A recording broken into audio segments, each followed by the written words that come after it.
ওইটা কহে পাগলে মনিটর বেশি আছে ওইটা কহে পাগলে ধুলা মেখে ওইটা কহে পাগলে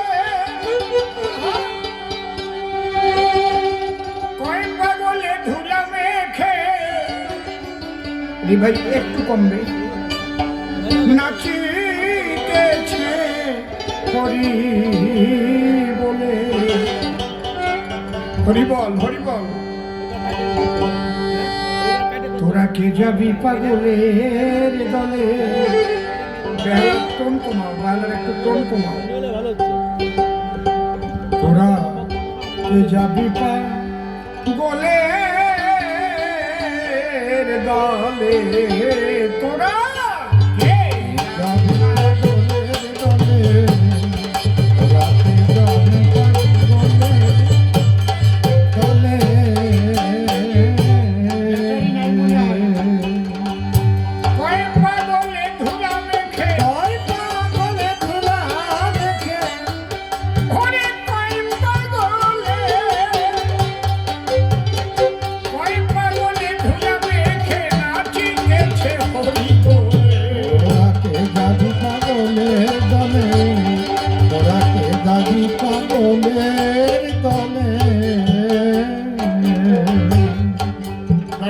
আপনাদের কাছাকাছি সর্বানন্দের কথায় বড় ব্যথা পেয়েছি।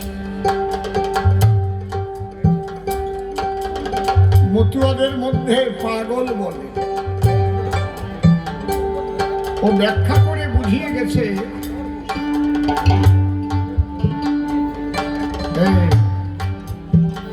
পাগল হয় কি হলে মেডিকেল সায়েন্স নিয়ে ও গেছে কিছু উপদেশ দিয়ে দেখো তিনটে স্তর ভেদ করে দিয়ে ভক্তির জগৎ পাওয়া যায় জ্ঞান বিজ্ঞান ব্রহ্মজ্ঞান তিনটের পরে হচ্ছে ভক্তি প্রেমের বাণ এই জগতে জ্ঞানী যারা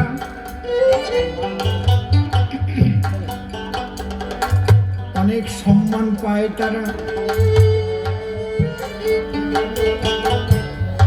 তার জ্ঞানের দ্বারা হতে পারে জগতের কল্যাণ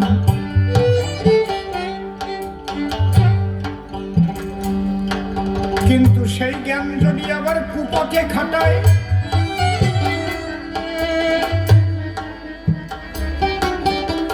তাহলে সেই জ্ঞানের দ্বারা সিট ফান্ড খোলা যায় সিটিংবাজি করা যায়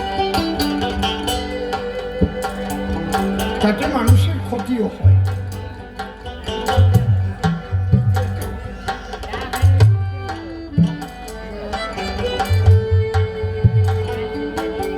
জ্ঞানের চাইতে বিজ্ঞান শ্রেষ্ঠ বিজ্ঞান হচ্ছে বিশেষ জ্ঞানের সমন্বয়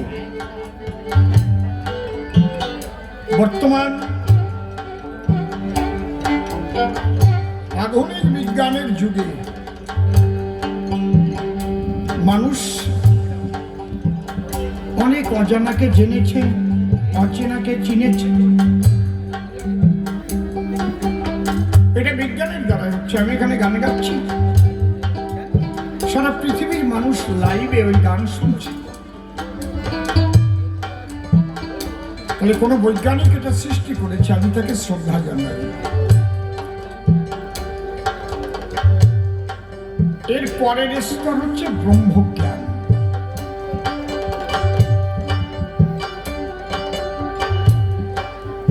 যে সুপ্রিম পাওয়ারের দ্বারায় অনন্ত কোটি ব্রহ্মাণ্ড পরিচালিত হয়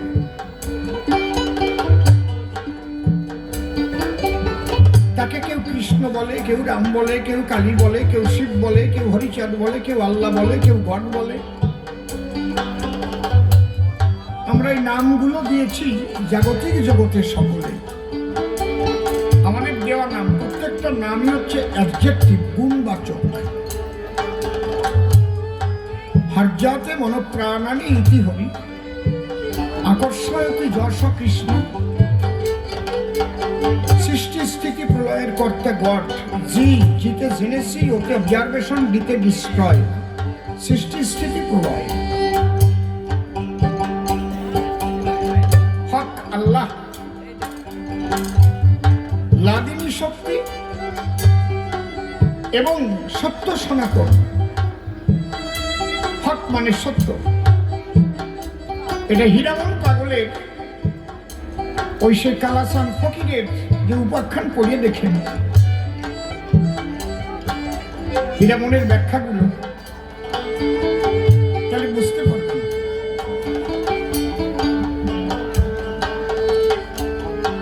প্রত্যেকটা কিন্তু গুণবাচক। ব্রহ্মজ্ঞানের উপরে হচ্ছে ভক্তি প্রেমের জগৎ।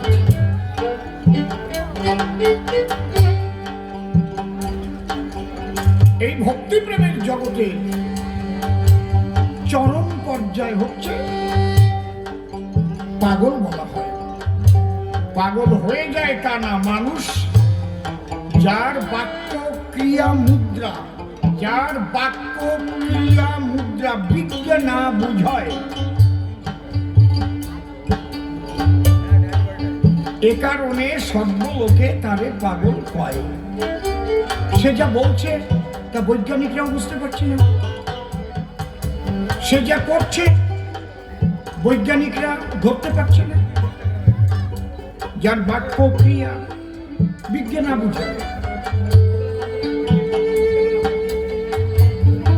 কেমন গাই মরি আছে, বাসুরটা পাশে বসে কাঁদতেছে, দুধ পায় না, মা মরে গেছে, মরে গিয়ে পেট ফুলে উঠেছে। হীরামন পাগল যাচ্ছে। হীরামন পাগলে দেখার পরে মমতা জেগেছে তার ভিতর। আমার মা ওই যে বুন্ডি কান্না করে, আমার কথা নেই, একবার জাগাইয়ে আমার বুন্ডিরে দুধ দে। গন্তু মরে পেট ফুলে রয়েছে, ঢোল হয়ে গেছে, মাছি যাচ্ছে নাকের মধ্যে।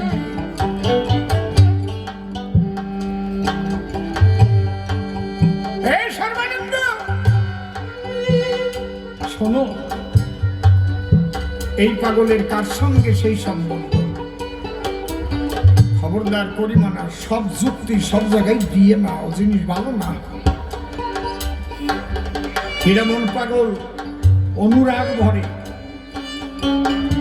অনুরাগের ঘরে ওই গাইয়ের পেটে লাথি মেরে বলে, ওঠ বুন্ডিরে দুধ দে। সেই মরা ঘরে গাই উঠিয়ে দাঁড়ালো আর তার বাছুরে দুধ দিল।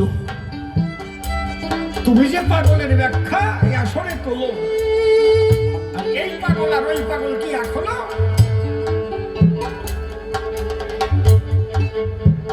কি বলো?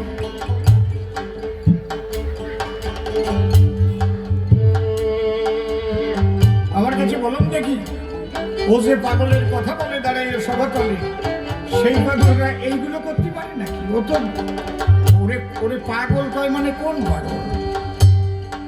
ব্রেন ডিফেক্ট হয়ে গেছে, কি বলো? ব্রেন আউট হয়ে গেছে।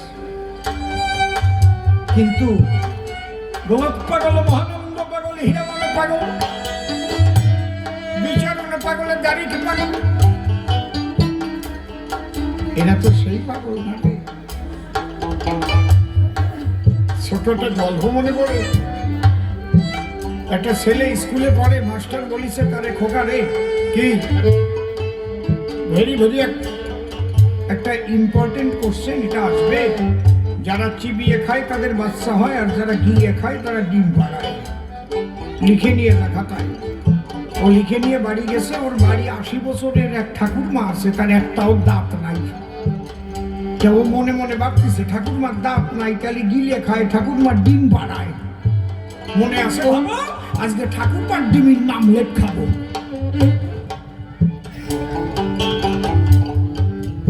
গিয়ে ঠাকুরমাকে ডেকে কয়, ঠাকুরমা ডিমের মামলেট দাও আমায়।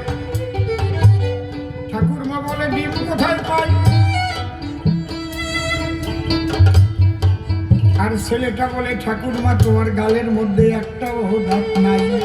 বলে, না নাই তো, তুমি বিজ্ঞানে ধরা পড়িছ। এতদিন ডিমগুলো কোন হাটে পাইকারি দিছ?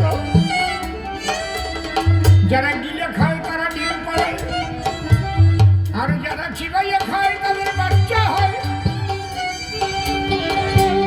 ঠাকুরমা কয়, শিখলি কোন জায়গায়? তাই আমাকে বিজ্ঞানের টিচার শিখাইছে, চল তোর টিচারের কাছে গিয়ে বলছো, মাস্টার মশাই দিন চারিক বাঁচতাম নাকি, তা তোর বাঁচতে দিবা না মনে হয় কেন? এটা কি শিখাইছে? এই কি বলেছিস রে তোর ঠাকুর মারে? ছেলেটা কয়, মাস্টারের দ্বারে। মাস্টার মশাই আপনি করেন, আপনি লিখিয়ে দিয়েছেন কিনা যারা গিলে খায় তারা ডিম পাড়ে, আর যারা চিবাইয়ে খায় তাদের বাচ্চা হয়। বলে, হ্যাঁ এটা পরীক্ষা আসবে, বুঝিস না? আমি তো বুঝি, ওই বুড়ি তো বুঝে না। বুড়ির মুখে হাত দিয়ে দেখো, তাই একটাও দাঁত নাই। বুড়ি প্রত্যেক দিন গিলে গিয়ে খায়, আর ডিম পাড়াইয়ে পাইকারি দেয়, আর আমার একটা ডিমের মামলেট দেয় না। মাস্টার করে মানা, খোকারে তুই বড় বোকারে, বিজ্ঞানের যুক্তি নিয়ে বুড়ির গালের মধ্যে ঢুকুস নিয়ে। তোমারেও করিবা না, ওই ব্রেন ডিফেক্ট পাগলদের তুমি এই ভাবের পাগল মনের পাগলের বাজারে তুলনা দিও না, বুঝলে? কয় পাগলে ধুলাও রেখে,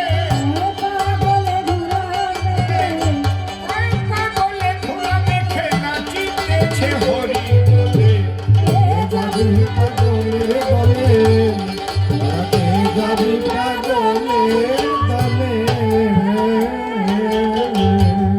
বড় পাগল নাম হরিচাঁদ, ঘরে যে তাহার ঢাকা চুলে। বড় পাগল নাম হরিচাঁদ, ঘর যে তাহার ঢাকা চুলে। হরি নামের ধ্বনি শুনে, হরি নামের ধ্বনি শুনে, ওরে হরি নামের ধ্বনি শুনে হরি কান্দে হরি বলে।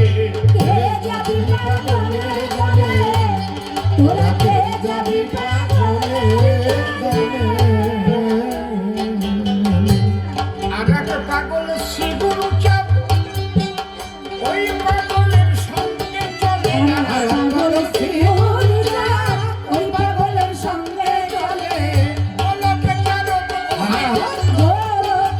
মহানন্দ, ওরে বলক চারক মহানন্দ, পাগল হলো হরি বলে।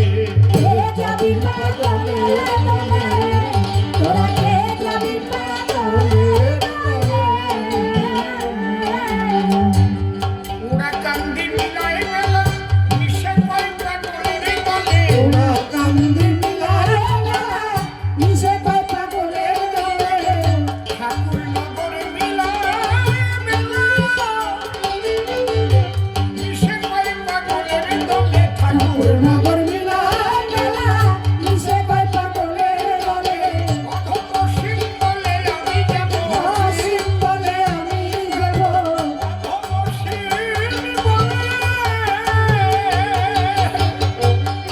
অধমসীম বলে আমি যাব, অসীম বলে আমি যাব। ঠাকুর ভাবা পাগলার বলে। কে যাবি পাগলের দলে, তোরা কে যাবি পাগলের দলে।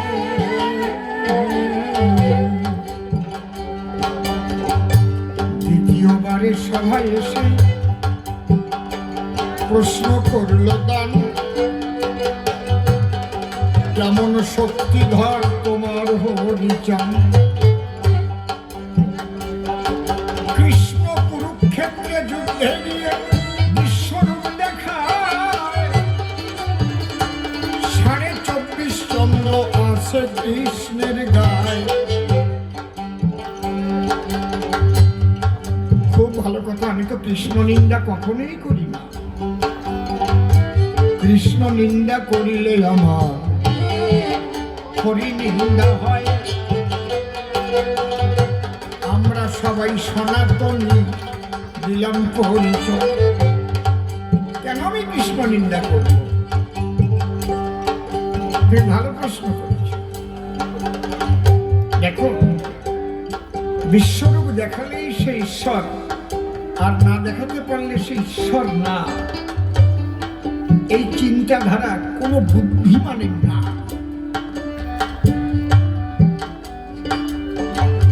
অতি দীন বুদ্ধি সম্পন্ন মানুষের কথাবার্তা এটা। কেন? অবস্থার পরিপ্রেক্ষিতে অবতার এসে এ জগতে তার লীলা কার্য করে সম্পাদন। আমার কাছে বলো দেখি, রাম কোথাও বিশ্বরূপ দেখিয়েছিল কি? শ্রী গৌরাঙ্গ মহাপ্রভু তো বিশ্বরূপ করেনি দর্শন, হয়নি প্রয়োজন।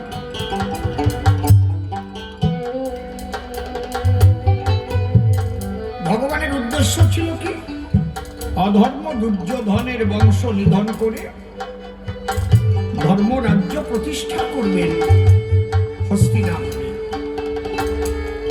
কারণ তিনি বলেছেন অর্জুনের ধারে, যদা যদা হি ধর্মস্য গ্লানির্ভবতি ভারত অভ্যুত্থানম ধর্মস্য তদাত্মানম স্মৃত্যহম পরিত্রাণায় সাধুনায় বিনাশায় চ দুষ্কৃতাং ধর্ম সংস্থাপনার্থায় সম্ভবামি যুগে যুগে।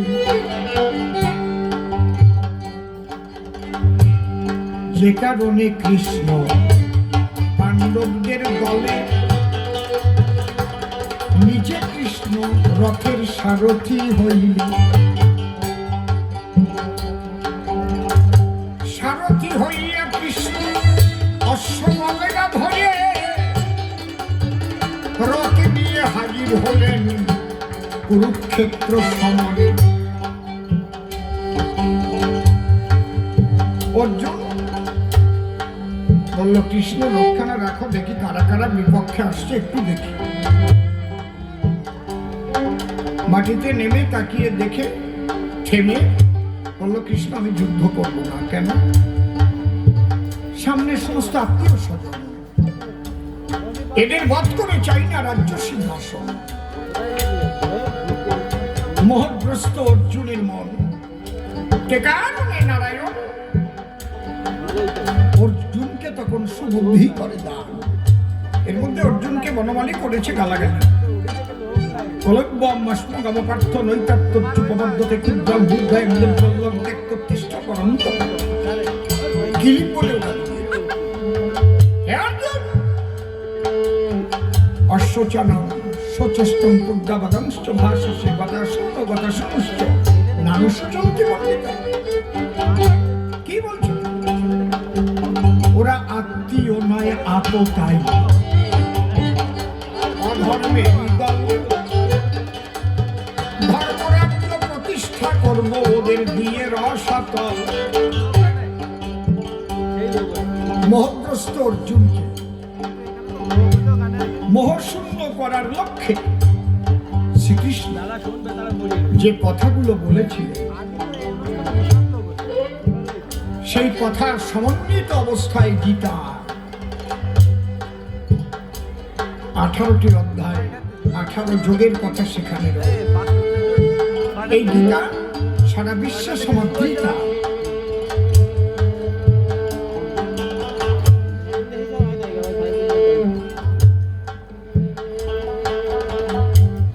প্রয়োজন হয়েছিল সেখানে তাকে বিশ্বরূপ দেখাতে। হরিচাঁদের যদি তেমন প্রয়োজন হতো, অবশ্যই বিশ্বরূপ শ্রীহরি দেখাতো। যদি প্রয়োজন, সেই পরিস্থিতি তো হয়নি। তবে হরিচাঁদ ওই কৃষ্ণ মূর্তি নিজের অঙ্গে ধরে দেখিয়েছে। তাহলে কৃষ্ণ 24.5 চাঁদ আর হরিচাঁদ 1 চাঁদ, তাহলে গড়ে 25.5 চাঁদ হয়ে গেল না? যদি বলেন কবে দেখা? কালা মৃধায় বাড়ি, নাম কমল দাস, হরিলীলামৃতে তার করেছে প্রকাশ। ফেলে যাবে সে মধুর বৃন্দাবন, ভজিবে দেখিবে সেই মদন মোহন। হা কৃষ্ণ বলে এই যে একটু কমাও, চলে বৃন্দাবনের পথে। হরিচাঁদ ঠাকুর কিন্তু ছিল ডাঙ্গাতে। হরিচাঁদ ঠাকুর দেখতে পেল কমল দাস সত্যি সত্যি পরম ভক্ত হল। সে বৃন্দাবনে যাচ্ছে কৃষ্ণ দর্শনে। ঠাকুর মনে মনে ভাবলেন এত বড় ভক্ত এ কেন কষ্ট করে বৃন্দাবনে যাবে গো, কারণ ও তো জানে না সেই ব্রজ বিহারী এসে হয়েছে ওরা কান্দির হরি।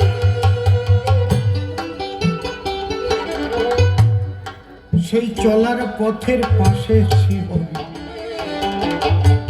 গিয়ে দাঁড়াইল, শ্রীকৃষ্ণ মূরতি শ্রীহরি ধরিল।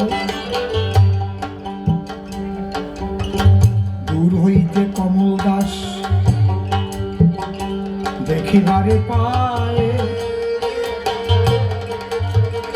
কৃষ্ণচন্দ্র দাঁড়াইয়ে আছে দেখা যায়। আমি যার আশায় যেতে চেয়েছিলাম গো মধুর বৃন্দাবন, সেই তো দাঁড়িয়ে আছে মদন মোহন। হা কৃষ্ণ বলিয়া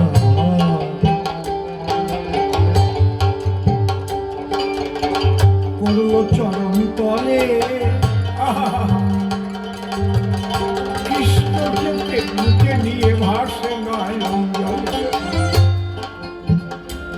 এবার যখন ঊর্ধ্ব দিকে ওরে কমল দাসটা কাঁদো, যশোমন্তের পুত্র শ্রীহরি দাঁড়াই। কমল যে কৃষ্ণ সেই হরি গো, যাবে বৃন্দাবন। এক ভক্ত ভগবানের হলো মধুর মিলন। একবার উলুধ্বনি হরির ধ্বনি করো ভক্ত গণ। হরিবল হরিবল হরিবল। হরি অঙ্গে দেখাইল কৃষ্ণ মদন মোহন।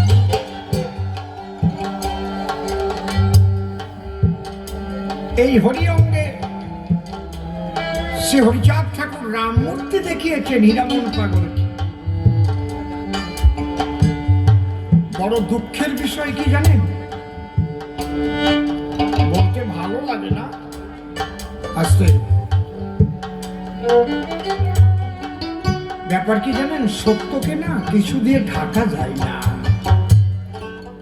যদি হরিচাঁদ ঠাকুরের এই ভাব জগৎটা না থাকতো তাহলে এত মানুষ আকর্ষিত হতো কি। বর্তমান আমাদের মধ্যে কিছু কিছু উচ্চশিক্ষিত মানুষ তারা বাবা হরিচাঁদ ঠাকুরের এই যে যে লীলা, ভাবের লীলা যেগুলো, এগুলোকে তুচ্ছ তাচ্ছিল্য করে এবং এগুলোকে মিথ্যা বলে। বলে এগুলো না না এগুলো অযৌক্তিক। আমি বলবো না কারা, আপনারা বুঝে নেবেন।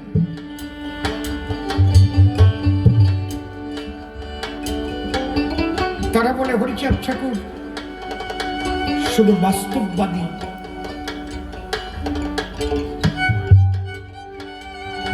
তিনি ভাব বিরোধী, এইসব ভাববাদের বিরোধী হরিচাঁদ ঠাকুর নাকি। তাহলে হরিনাম দেওয়ার কোনো দরকার ছিল? এত পাগল কেন?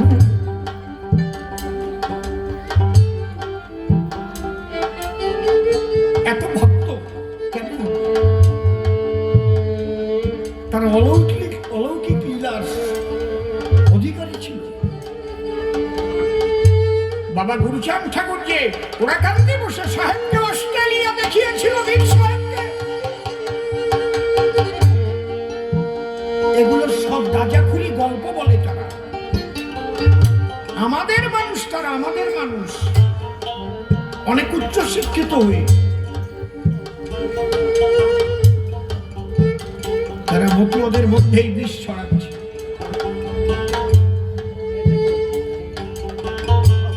বাস্তববাদী যে আন্দোলন সেটা ধরে তোলো, কিন্তু ভাববাদটাকে একেবারে ঝেড়ে ফেলতে হবে, এটা কেন বলো?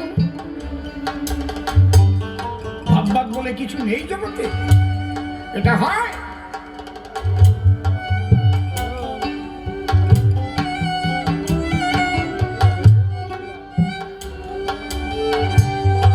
আমি নিজের চোখে যা যা দেখেছি, তার তো গল্প কথা না, সে ভাববাদ নেই। আমি অসীম সরকার, এই বিষয় বাজার বৃন্দাবনে যমুনার পাড়ে শ্রীহরি মন্দির আছে, সেখানে নাম হচ্ছে, নাম কীর্তন গাইতে গিয়েছে। বিকেল 4টের সময় আসো, ওখানে 8টার আগে সন্ধ্যা হয় না, সেই টাইমটা। নামে এমন প্রেমের প্লাবন, হঠাৎ একটা ময়ূর এলো, কোনো মেঘ নাই, কিচ্ছু নাই, ময়ূরটা এসে পেকম ধরল। আস্তে আস্তে ময়ূর আসতে লাগলো, 12টা ময়ূর আসরটাকে ঘিরে ফেললো, পেকম ধরে নৃত্য করতে লাগলো।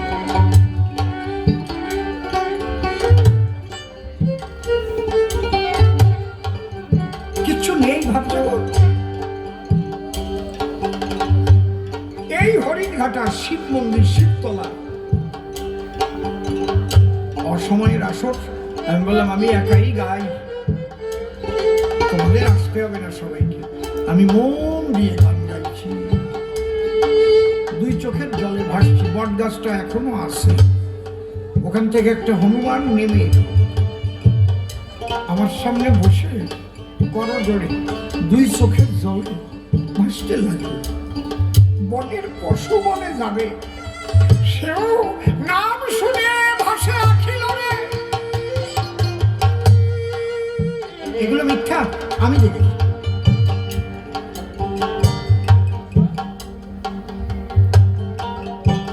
অশ্বিনী গোসাই যে তার গোসাইয়ের বাড়িতে থাকতো, গরু রাখতো, ওই শ্মশানটায় আমরা গান করে আসছি। পয়সা বলে তার গোসাইয়ের বাড়িতে বলে খুব দাবি, উনি গরু ছাড়িয়ে দিয়ে ওখানে একটা গাছ ছিল, হেলাম দেওয়া, তার ডাল, ওই ডালের উপর বসে উনি ওই গান গাচ্ছে, হরিশোর। আর পাও এমন ভাবে করছে, জল ছোঁয়া ছোঁয়া, একটু জল ছোঁয়া, একটু স্বয়ং মকর বাহিনী গঙ্গা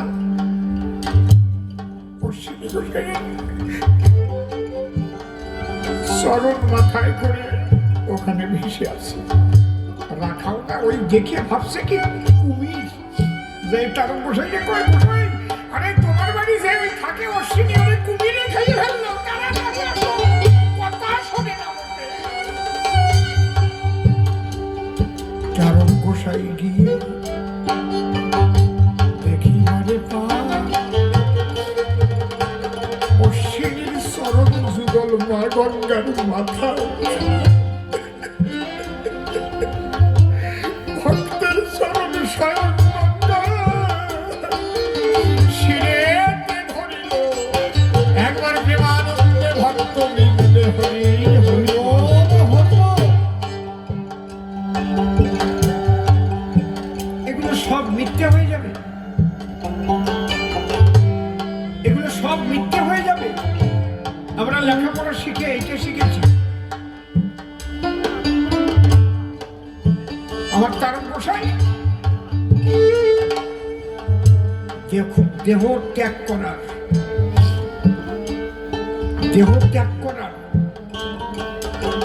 6 দিন পরে কেন্দ্রীয় বাজিতপুরের ফটিক সাধু, ভালো নাম জগদীশ গোসাই, তার হাতে নাতি শৈলেনের জন্য জুতো ছাতি কিনে পাঠাই দিছিল, কারণ কথা দিছিল ঢাকায় গান গাইতে গিয়ে আনিয়ে দেবে, দেওয়া হয় নাই, বাক্য ঠিক রাখতে হবে, দেহ রাখছে, তারপরে কিনে পাঠাইছে। আজও আছে ছাতির শিব কয়টা আছে, জুতোর তলা টুক আছে, আমরা নিজেরা মাথায় নিয়ে আসি। মিথ্যে কথা।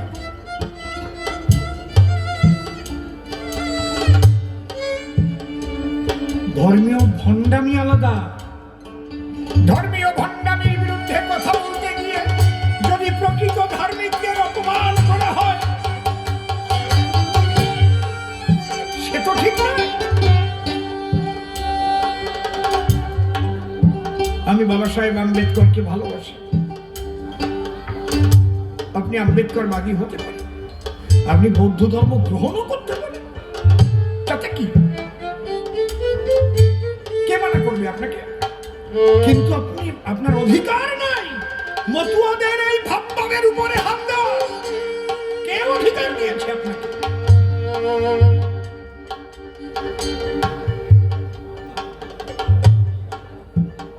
মুসলমানরা সাকার মানে না, তারা সাকার মূর্তি ভেঙে ফেলে। তারা বলে নবীজি মূর্তি ভাঙিবার জন্য জন্ম লইয়াছে, মক্কায় 365টা মূর্তি ছিল, ভেঙে দিয়েছিল। নবীজির বাপ ঠাকুর দাদা তো মূর্তি পূজা ছিল। তারা সেই মতের, তারা তো সনাতনী হইয়া মূর্তি ভাঙতে আসে না, তারা তো সনাতনী হয়ে মূর্তি ভাঙতে আসে না। তারা তো বলে না যে আমরা হিন্দু মূর্তি ভাঙিয়ে ফেলিতেছি।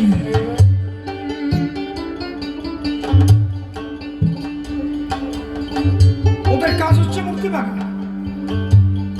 কবিগুরু রবীন্দ্রনাথ ঠাকুর নিজে কালিদাস নাগের চিঠির জবাবে লিখেছেন, তার 17 খণ্ড চিঠি আছে, তাতে লিখেছেন দুটি ধর্মের কথা লিখেছে, তার মধ্যে একটা ইসলাম ধর্ম। বলছে এই ধর্ম এমনই এক ধর্ম যে ধর্ম শুধু নিজের ধর্ম আচরণ করে এরা সুখী নয়, অপরের ধর্মকে আঘাত করা, ধ্বংস করাই এদের কাজ, এবং এদের সঙ্গে একসঙ্গে বসবাস করতে হলে এদের ধর্ম গ্রহণ না করলে একসঙ্গে বসবাস করা যায় না। বাবা সাহেব আম্বেদকর বলে যায় নাই যে হিন্দু মুসলমান একসঙ্গে থাকা যাবে না, লোক বিনিময় হোক, ভারতে যত মুসলমান আছে চলে যাক পাকিস্তানে, আর পূর্ব পাকিস্তান পশ্চিম পাকিস্তানের যত হিন্দু শিখ আছে তাদের নিয়ে আসা হোক ভারতবর্ষে, বলে নাই? কেন করা হয়নি তখন? কেন করা হয়নি? আজকে ওই মানুষগুলো ওখানে পড়ে পড়ে মার খাবে, মা বোনদের ইজ্জত যাবে, আর তোমরা বসে বসে দেখবে। পৃথিবীর এমন কোন দেশ নাই ইসলাম রাষ্ট্র যে দেশে অন্য কোন ধর্মের মানুষ স্বাধীনতা নিয়ে বসবাস করতে পারে। এমন একটা উগ্র ধর্ম, সন্ত্রাসী ধর্ম বলতে হবে।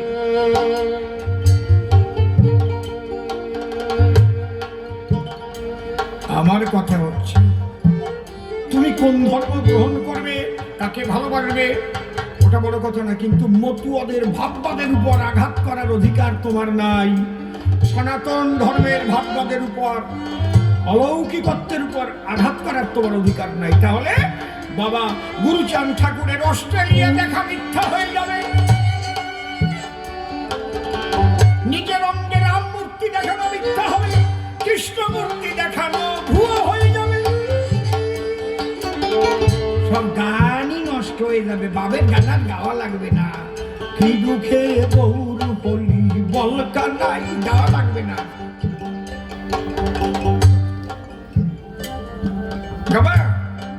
ছিল কিসের অভাবে বৃন্দাবনে, আমরা মনে ভাবি তাই, কি দুঃখে বহুর হলি বলকা নাই।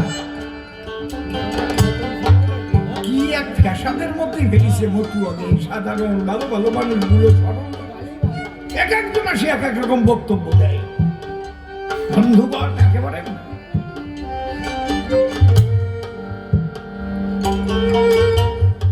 আর এই যে একজন যেটা পাগল হয়েছে, বউ মরিয়া গেছে, পাগল হয়েছে, সেই পাগল আমাকে এই পাগলের সাথে মিশ হয়েছে।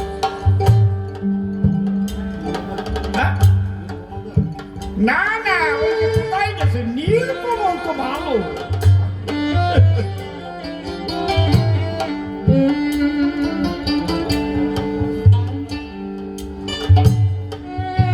শ্রীহরির মধ্যে সেই শক্তি অবশ্যই ছিল, তাই না হলে পুরী থেকে, উড়িষ্যা থেকে শিবনাথ পান্ডা, ভবনাথ পান্ডা সেখানকার প্রসাদ নিয়ে ওরা কান্দি আসে। হরিচাঁদ ঠাকুর ওরা কান্দি বসে প্রসাদ খেতে চায়, আর 12খানা ভোগ পান্ডারা লাগায় পুরী মন্দিরে। স্বয়ং লক্ষ্মী জানতে পেরে একখানা ভোগ চুরি করে জগন্নাথের পিছনে রেখে গেছে। শিবনাথ আর ভবনাথ পান্ডা ভিতরে যেয়ে দেখে তাই 11খান আছে, একখান নাই। দোষ তো আমাদের উপর চাপবে।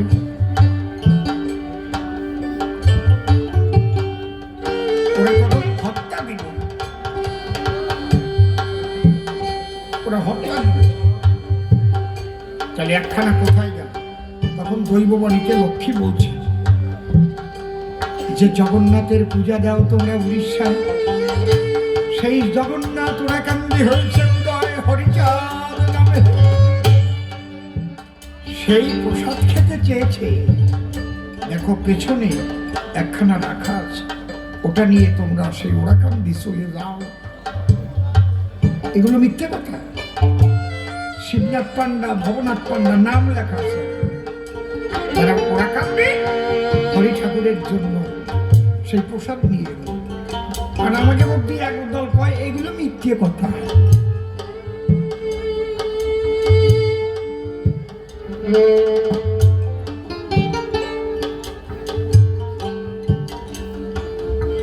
হরিলীলায় দুটো দিক আছে, একটা হচ্ছে মানুষের মনোবৃত্তিকে পরিশুদ্ধ করা, মানুষের মনুষ্যত্ব জাগিয়ে তোলা, মানুষের কোথায় ছিল, কোথার থেকে এলো, কোথায় যাবে, এবং সমস্ত জীবের শেষ পরিণতি সম্পর্কে তাদের সচেতন করা, আর একটা বাস্তবের উন্নয়ন করা, শিক্ষার আন্দোলন, জনজাগরণ, ঐক্যবদ্ধতা, রাজনৈতিক জীবন, সমস্ত দিক দিয়ে জাগতিক। যারা ভাবনাটা বোঝে না তারা ওইটাকে রেখে দিই, ও সম্পর্কে কোনো কথা বলার দরকার নেই। রশিদ বাবু বলতেন, যে পর্যন্ত হাতে নাগাল না পাও সে পর্যন্ত চুল কতি যাইয়ে না। অনেক সময় আছে না, হাতে নাগাল পাওয়া যায় না, তাও মনে হয় দেই একটু চুল করিয়ে। সবাই তো সব জায়গায় হাতে নাগাল পায় না, না।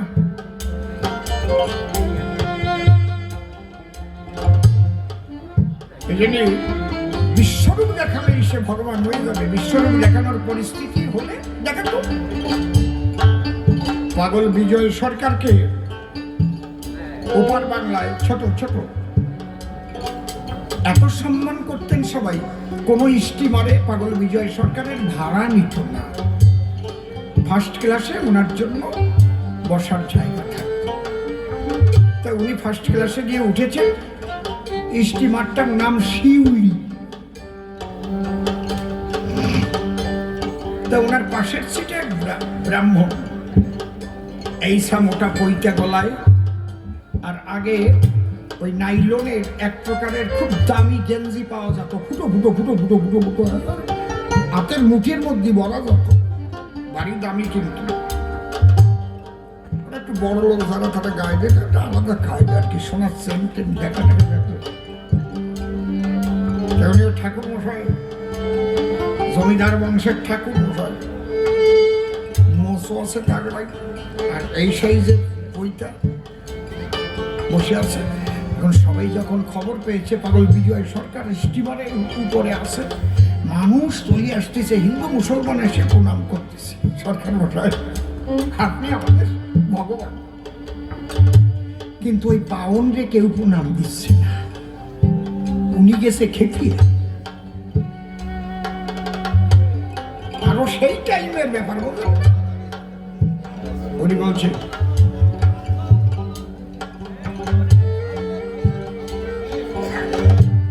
কি হলো,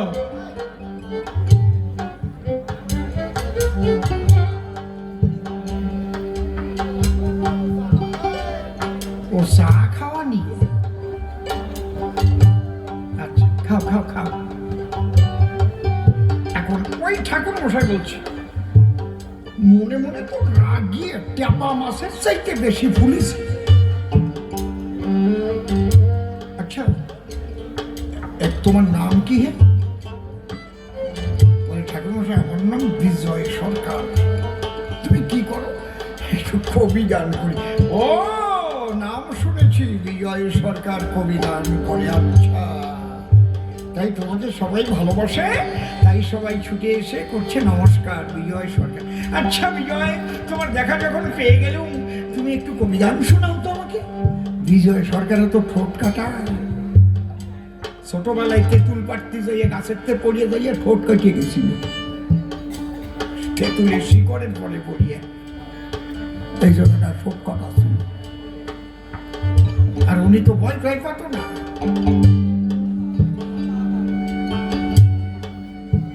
এই বগুলাতে আসতেন কিন্তু পাগল বিজয় সরকার, লাখপতির বাড়ি। কে ডাকন তো সেই সময় লাখপতি? 40 বছর 45 বছর আগের কথা করছি আমি। দেখি কেউ করতে পারে নাকি? লাখপতি বললি সবাই চিনত, কাপড়ের দোকান ছিল। বিজয় বিশ্বাস।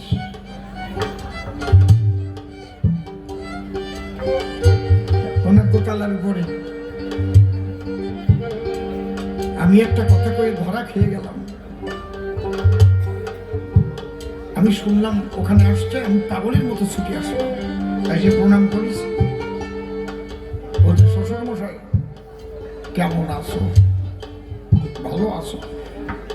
আমি বলছি, ভালো না থাকলে কি আর আসতে পারতাম? কয়, কথাটা ভুল হয়ে গেল না?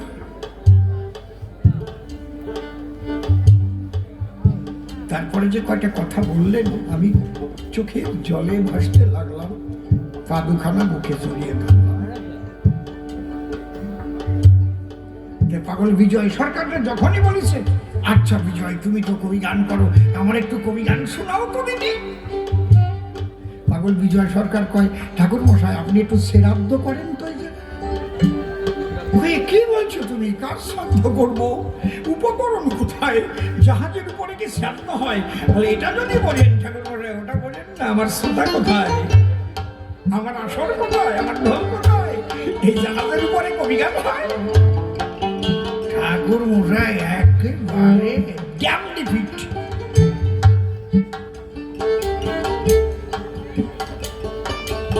কবি গান গাই বলে কি জাহাজের উপরে ওই জায়গাও গাঁথতে হবে ফার্স্ট ক্লাসে? ওনার কথায় এই যুক্তি আসে যে শ্রীকৃষ্ণ দেখিয়েছিল বিশ্বরূপ, যে কারণে তিনি সর্বশক্তিমান। তাহলে রাম দেখাই নাই, রাম সর্বশক্তিমান না, কৃষ্ণ গৌরাঙ্গ না। আমার কথা হচ্ছে, কোনো ঘটনা ঘটতে গেলে তার পরিবেশ দরকার, পরিস্থিতি, পরিবেশ, দেশ, কাল, পাত্র, স্থানকাল পাত্র বিশেষে অবস্থার পরিপ্রেক্ষিতে লীলা হয়। কুরুক্ষেত্র যুদ্ধ যখন এতে হলো, যে কারণে বিশ্বরূপ দেখার দরকার পড়েছিল, রামলীলায় দরকার হয় নাই,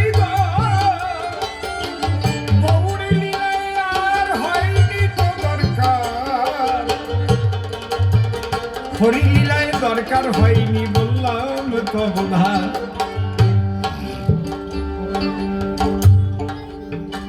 বলছে সব পরিবর্তন করেছে কেন? পোশাকের পরিবর্তন, মালার পরিবর্তন, নামের পরিবর্তন। গোড়ামি থেকে বেরিয়ে আসো, গোড়ামি থেকে বেরিয়ে আসো। আমি আলোচনা করে গেছি, ছোট কোনো কিছুর মূল্য নাই যদি তোমার মধ্যে বিশুদ্ধ প্রেম ভক্তি জাগ্রত না হয়। ওই মালা আরো সোনার দানা যদি থাকে মালার ভিতরে, না ও নিয়ে পরে ঝামেলা হবে। সোনার দানা দিয়ে অনেকে মালা বানায় না, সোনা। আর আজকে যা সোনার দাম, যদি 20 গ্রাম ঢাকিয়ে বসে, ওই মালা থুয়ে গেলি কেননা বড় বৌমা স্বপ্নে দেখলো, বাবা কইছে মালাটা তুমি নিও মা। কি ঝামেলা বাঁধবে জানো? পোশাক পরিচ্ছদ, মালা, এগুলো তুমি কোন গুরু বা কোন সম্প্রদায়ের মধ্যে থেকে তুমি ধর্মপথ আচরণ করবার জন্য সেই পথ আশ্রয় নিয়ে করেছ, তাদের একটা চিহ্ন থাকতে পারে, তোমার কোনো চিহ্ন নাও থাকতে পারে। প্রত্যেকটা স্কুলের আলাদা আলাদা ইউনিফর্ম আছে, আছে না? সব স্কুলে কি একই পোশাক আছে কিনা? কিন্তু যখন বোর্ডের পরীক্ষা হয়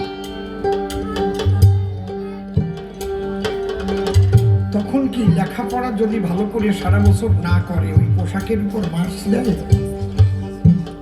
যদি ইউনিফর্ম করে মাধ্যমিক দিতে যায়, কিছু লিখতে পারলো না, সাদা খাতা দেয়, ওই ইউনিফর্মওয়ালা ছবিটা তুলে সেলফি তুলে ওইটা নিয়ে লাগাই দিয়ে আসলো, মার্কস দেবে কি?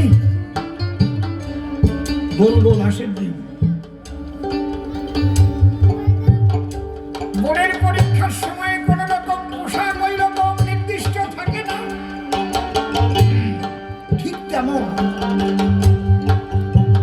তোমার কর্মের বিচার হবে, তোমার কর্মফল তুমি পাবে। কে কি পোশাক পরেছে, কে কিসের মালা নিয়েছে, যদিও প্রত্যেকটা মালার মধ্যে তথ্যগত অনেক রকম কিছু লুকিয়ে আছে। তুলসী মালার প্রচুর গুণ আছে, তুলসী গাছের অসংখ্য গুণ আছে। নারকেলের মালাটা যে মতুয়াদের দেওয়া হয়েছে, যাকে আচার মালা বলা হয়, মালাটা দে, ওই মালাটা দে। এই ফুলগুলো যদি আলাদা আলাদা থাকতো একে মালা বলা হতো কি?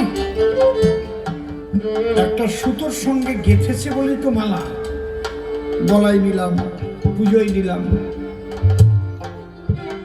আচার, আচার কি? মালা।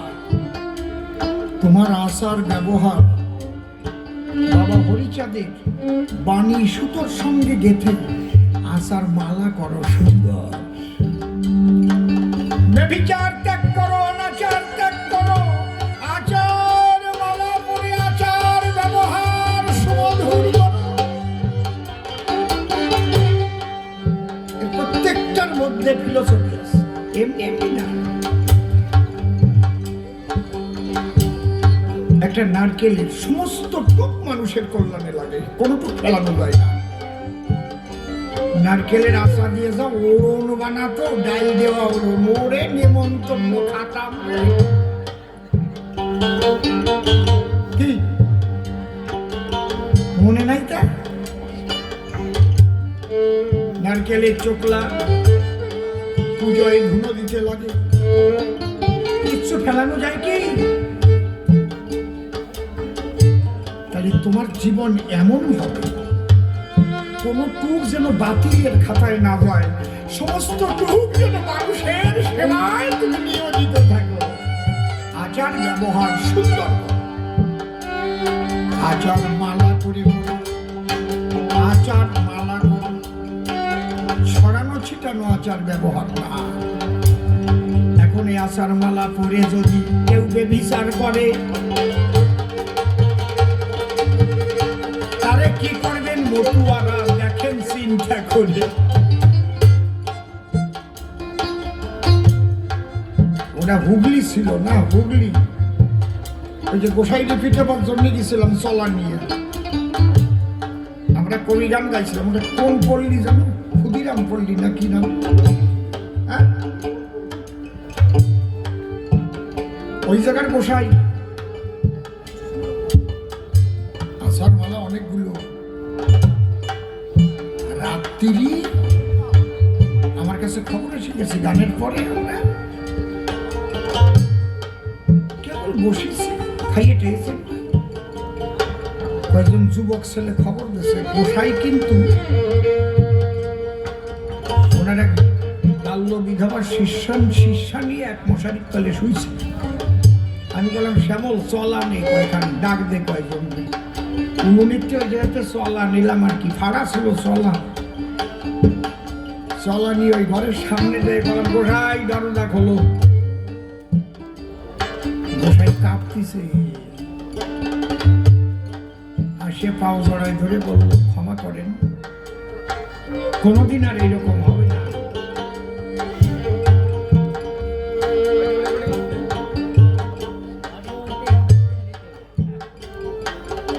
আমার মাতাম টাতাম দিয়ে খুব গা গতর ব্যথা হয়েছিল, তাই ওনারে একটু গা টিপতি নেছে।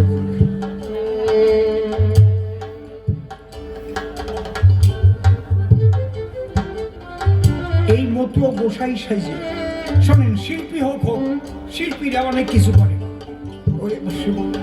সিনেমার জগতের থেকে আরম্ভ করে ক্রিকেট খেলা বলেন, ফুটবল খেলা বলেন, গায়ক বাদক আলাদা জিনিস।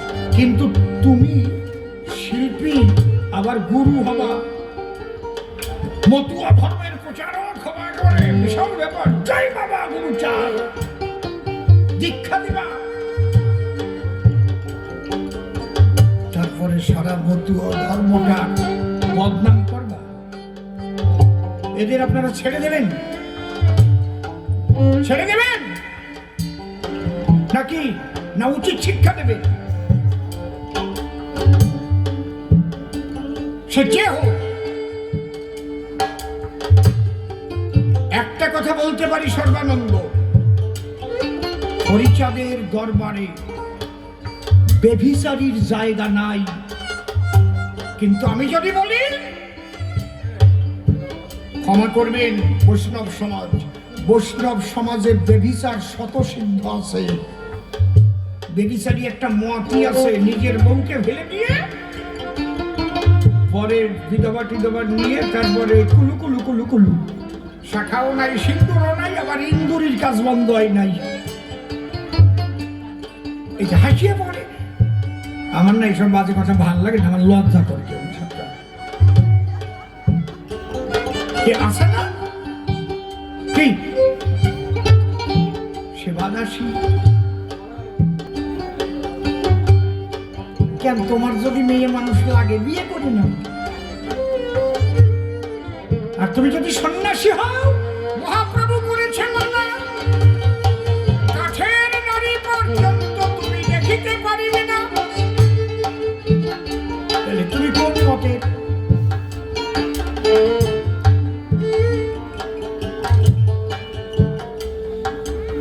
এই জন্য আমার অশ্বিনী কর্তার গান আছে, আমার হরিচাঁদের অপার লীলারে লীলা বোঝে সাধ্যকার, লয়ে নিজ নারী ব্রহ্মচারী এলেন ঘুচাইতে বেভিচার।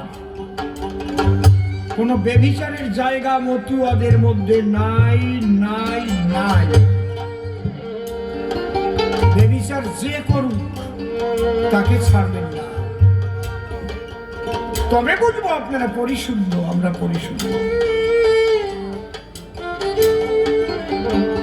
তাহলে আজকে আমরা কি নিয়ে বাড়ি যাব? যত ধর্ম মত পৃথিবীতে যাবৎ সৃষ্টি হয়েছে, যত ধর্ম মত, আদি ধর্ম হচ্ছে সনাতন ধর্ম। কারণ যীশু খ্রিস্ট না জন্মালে খ্রিস্টান ধর্ম হতো না, বুদ্ধদেবের জন্ম না হলে বৌদ্ধ ধর্ম নামে পৃথিবীতে কিছু আসতো না, মুহাম্মদের জন্ম না হলে ইসলাম ধর্ম বলে কেউ জানতো না। ঠিক বলছি তো না নাকি? গুরু নানক জন্ম না নিলে শিব ধর্ম বলে কিছু হতো না। তাহলে এর আগে মানুষ কি ধর্মী ছিল? সনাতন। সেই সনাতনীদের তিনটে সাধনার পর জ্ঞান, যোগ, ভক্তি, তিন সাধনের বসে ব্রহ্মাত্মা ভগবান ত্রিবিধ প্রকাশে সেই ভক্তির সাধনার দ্বারাই নিরাকার ব্রহ্মকে সাকারে এনে দর্শন করা যায়। এবং সেই ভক্তির সাধনায় কি করে ঈশ্বর লাভ হয় তার কতগুলো নিয়ম আছে, খুব বেশি না। কিছু বলছো কি? হ্যাঁ বলেছি তো, একবার বলিনি। বাংলাদেশে হিন্দুদের অত্যাচার করছে আমি একবার বলছি নাকি? প্রথম আসনে দাঁড়াইয়ে বলা আরম্ভ করেছি। তুমি ছিলে কোথায়? রোজা তুমি যাও প্রথমে আরম্ভ করেছি, উনি জানে না। আমাকেও দোষ আছে তো, সে পরে গল্প সেগুলো।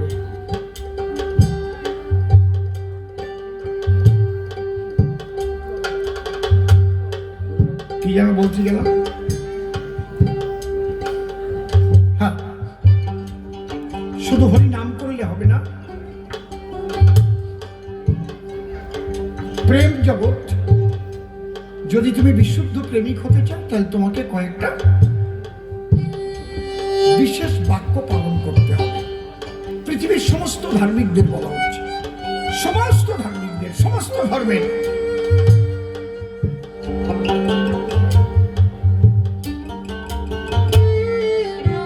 এত সহজ সরল কথা আজ পর্যন্ত কোন শাস্ত্রে গ্রন্থে বলেনি হরি ঠাকুর যেটা বললেন। লয়ে নিজ নারী ব্রহ্মচারী সচ্চরিত্র রবে, হাতে কাম মুখে নাম সদা সত্য কথা বলে। পরশতী পরমতি প্রভু না স্পর্শিবে, তুমি না ডাকিলে হরি তোমারে ডাকিবে।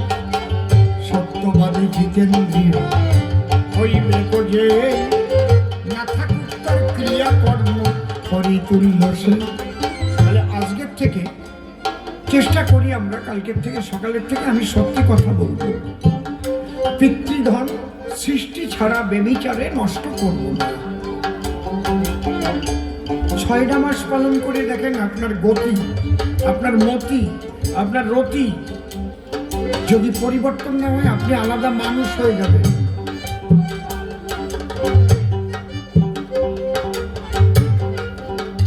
শুধু কানে মন্তর দিলে দীক্ষা হয় নাকি? আমি তো জোর গলায় বলি, ঠাকুরের এই বাণী যদি কেউ পালন করে চলতে পারে তার আর দীক্ষা নেওয়ার দরকার হবে না। সে সোনার মানুষ হবেই হবে, ওইটাই তার দীক্ষা। কানে মন্ত্র দিল, কিছু চাঁদা আদায় করার, কর আদায় করার প্ল্যান হয়ে যাবে না। কিন্তু মূল জিনিস যেটা, সেটা হচ্ছে তার বাক্যকে পালন করে চলা। যে রাম সেই কৃষ্ণ সেই গৌর হরি, তিনি এসে হলেন আমার ওরা কান্দির হরি। আমরা ভেদ বুদ্ধি করবো না, সবাই সনাতনী। একবার প্রেমানন্দে উলুধ্বনি করো হরি বল হরি বল। আমরা যেন কাউকে ভাগাভাগি না করি। আমি মতুয়া, তুমি কৃষ্ণ ভক্ত, তুমি বৈষ্ণব, আরে আমরা আলাদা, এরকম। যদি আপনার ধর্ম রক্ষা না হয় না,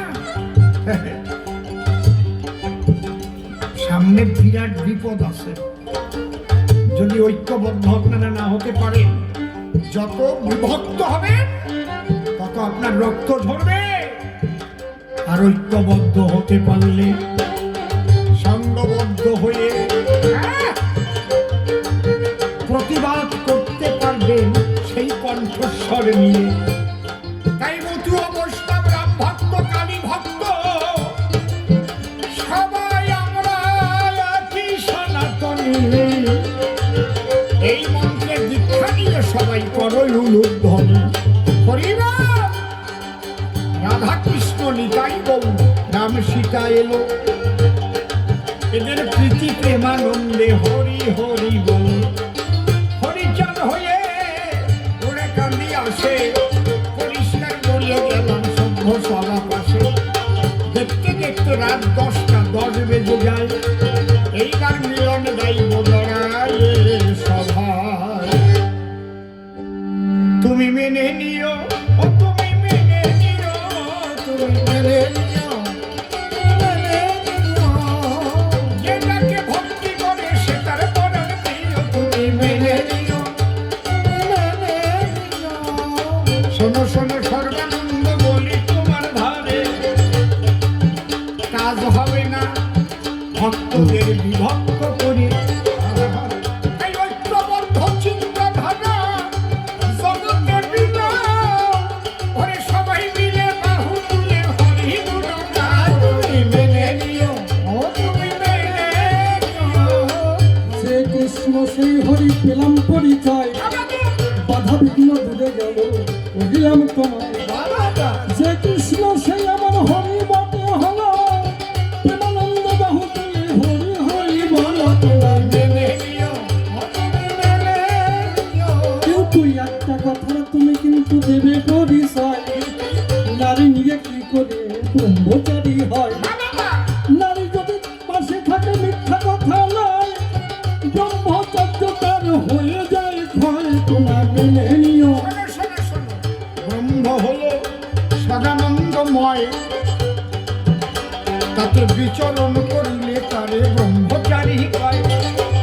বিয়ে না করলেই সে ব্রহ্মচারী নয়, চিরকুমার হতে পারে দিলাম পরিচয়। তুমি মেনে নিও, তুমি মেনে নিও। নারী নিয়ে ব্রহ্মচারী কেমন করে হবে? সৃষ্টি রক্ষা করে ব্রহ্ম রক্ষা যে